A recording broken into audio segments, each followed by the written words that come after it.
আসসালামু আলাইকুম। আজকে প্রথমবার ঘরে দই বসানোর চেষ্টা করেছিলাম। আমি বিশ্বাস করি না। আলহামদুলিল্লাহ, দই একদম পারফেক্ট হয়েছে। আর স্বাদের কথা তো এক কথায় অসাধারণ। চলুন দেখে নেই ধাপে ধাপে ঘরে তৈরি মজাদার দই বানানোর পদ্ধতি। দই বসানোর জন্য একটি মাটির পাতিল কিনে আনলাম। এরপর ভালোভাবে ধুয়ে পানি ঝরিয়ে নিলাম। তারপর চুলায় খুব হালকা আঁচে পাতিলটি শুকিয়ে নিলাম। আগুন বেশি রাখা যাবে না, এতে পাতিল ফেটে যেতে পারে। প্রতিবার ঠান্ডা করে 2 থেকে 3 বার এভাবে শুকিয়ে নিলাম। এতে মাটির পাতিলের ভেতরের সব আর্দ্রতা ভালোভাবে শুকিয়ে যাবে।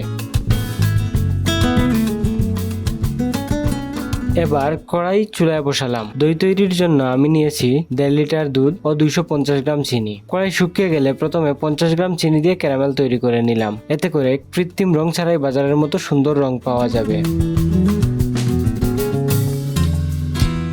খেয়াল রাখতে হবে ক্যারামেল যাতে বেশি কালচে হয়ে না যায়, তাহলে দই তেতো হয়ে যেতে পারে। দুধ দেওয়ার পর প্রায় 1 ঘন্টা মাঝারি আঁচে জাল দিতে হবে এবং বারবার নাড়তে হবে, না হলে উপরে সর পড়ে যাবে।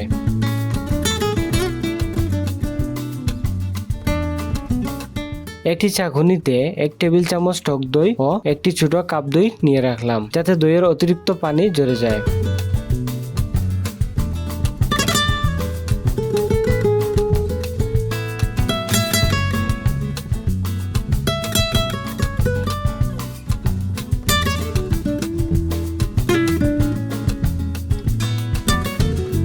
দুধ অনেকটা কমে এলে বাকি চিনি দিয়ে দিলাম।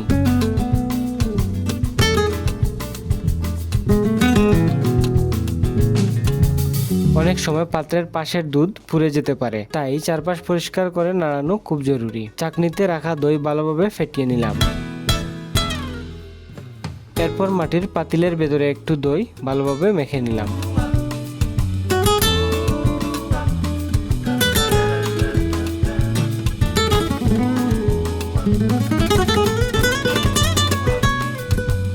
দুধ এখন প্রায় 1 লিটারের চেয়েও কম হয়ে ঘন হয়ে গেছে।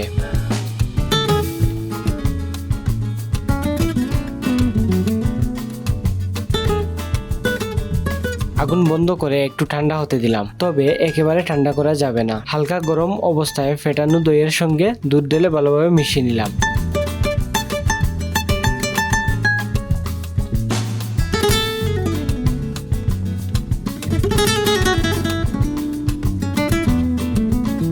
এবার মিশ্রণটি মাটির পাতিলে ঢেলে মুখ ভালোভাবে ঢেকে নিলাম।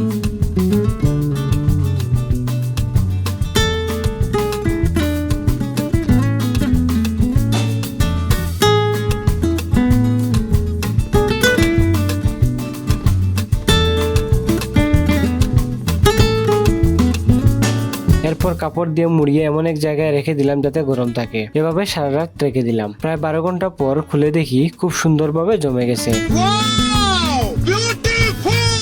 স্বাদও হয়েছে দারুণ। আপনারা বাসায় ট্রাই করে দেখুন, পরিবারের সবাইকে চমকে দিতে পারবেন। ভিডিওটি ভালো লাগলে লাইক, কমেন্ট ও শেয়ার করবেন। আজকের মতো এখানেই শেষ। দেখা হবে পরবর্তী ভিডিওতে। সবাই ভালো থাকবেন, সুস্থ থাকবেন।